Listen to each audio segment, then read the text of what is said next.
specifically dhimma boba'aa gaafa fudhannu mootummaan gatii fi tatamsa'ina oo raabsa boba'aa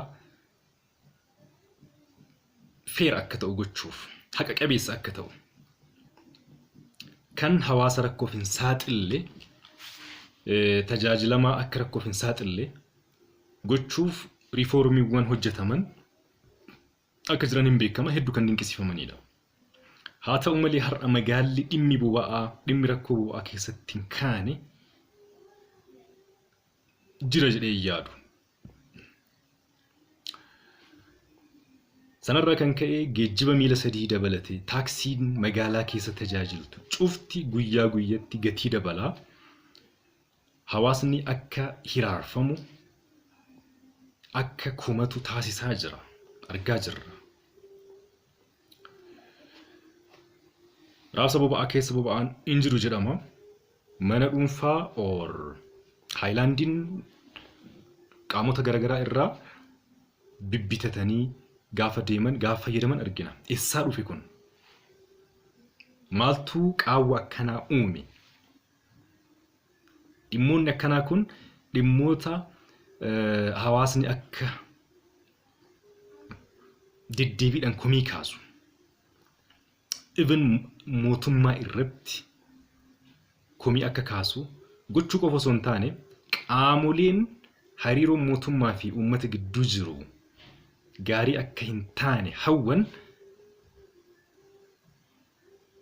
akka itti fayyadaman adeemsa daandii saaquudha jechuudha. so wantoonni kunniin kun sirrachuu qabu. haaluma wal fakkaatuun dhimma galii sassaabamuu waliin wal qabatee tilmaama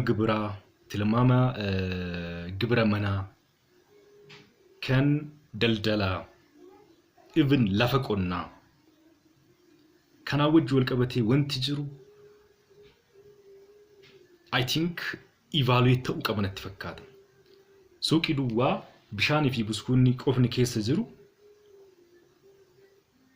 qullaa dhufanii 200,000 gaafa itti tilmaaman implication isaa maali?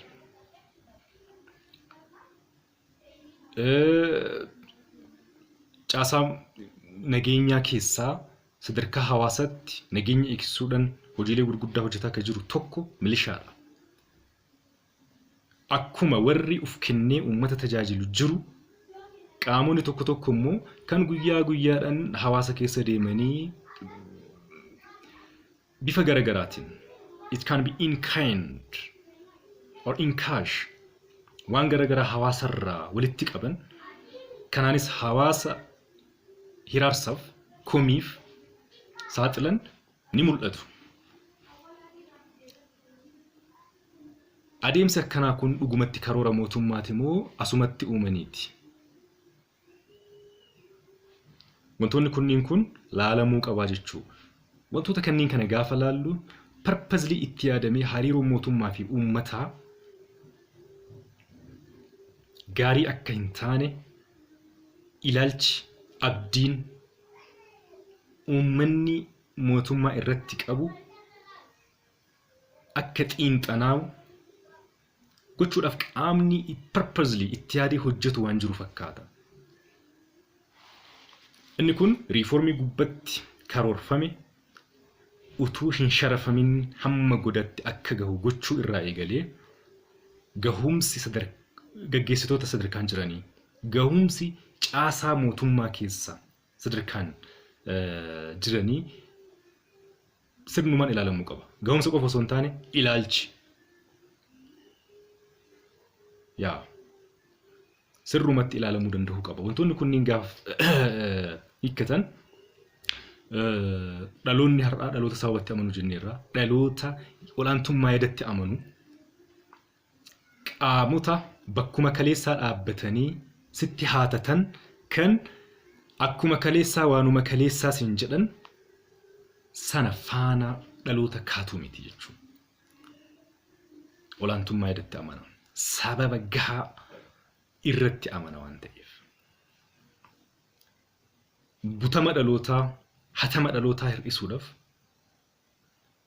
afaan faajjii uummata gidduutti uummataa fi mootummaa gidduutti akka hin uumamne gochuudhaaf gama mootummaatiin hanqinoota akka amma jennu kana dhimmoota madda komii hawaasaa ta'an kan hawaasni irratti gugungumu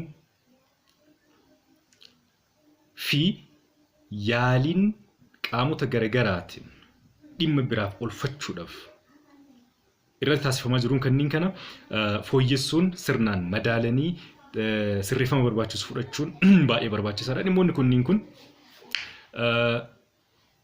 amantaa uummanni mootummaa irratti qabu kan cimsu bu'uura jabaa irratti kan gadi dhaabu akkuma sana immoo jireenya hawaasaas fooyyessuu keessatti qaala'insa jireenyaas maanii gochuu keessatti tarkaanfiiwwan baay'ee barbaachisoodha waan ta'aniif kunniin kun xiyyeeffannoodhaan osoo ilaalamanii gaariidha yaada jiru qaba.